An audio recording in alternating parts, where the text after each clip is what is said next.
मुख्यमंत्री माझी लाडकी बहीण या योजनेचा 1 रुपया तुमच्या खात्यात आला नसेल किंवा आला असेल तरीसुद्धा तुम्ही तुमचा आजचा व्हिडिओ काळजीपूर्वक पहा आणि त्यानुसार तुमच्या मोबाईलमध्ये हे काम करा। आणि त्याशिवाय जे 3000 रुपयाचा पहिला हप्ता 17 ऑगस्ट रोजी जमा होणार आहे तो आपल्या बँक खात्यात जमा होणार नाही।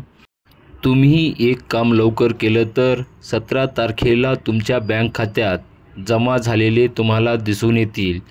जर तुम्ही लाडकी बहीण योजनेचा फॉर्म अचूकरित्या भरलेला असेल तर तुम्हाला तुमच्या बँक खात्यात पैसे दिसून येतील। चला तर बघूया काय आहे माहिती।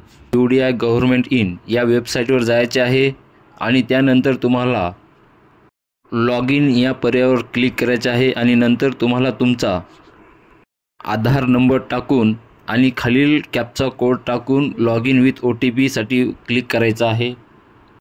त्यानंतर तुमच्या आधारला जो मोबाईल नंबर लिंक आहे मित्रांनो त्यावर 6 अंकी OTP दिला जाईल। OTP टाकून घेतल्यानंतर तुम्हाला लॉग इन या बटनावर क्लिक करायचा आहे। लॉग इन केल्यानंतर मित्रहो तुमच्यासमोर एक नवीन पेज होईल। त्यामध्ये भरपूर असे ऑप्शन दिसतील आणि यामध्ये एक ऑप्शन आहे बँक सीडिंग स्टेटस।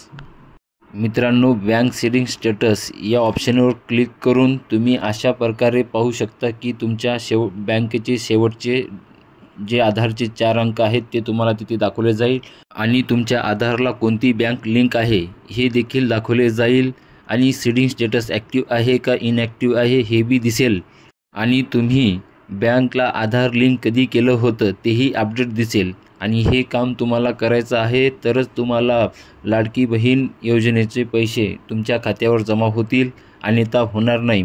मित्रांनो व्हिडिओ कसा वाटला कमेंट करून सांगा। जर व्हिडिओ आवडला तर व्हिडिओला लाईक करा आणि चॅनलला सबस्क्राईब करायला विसरू नका।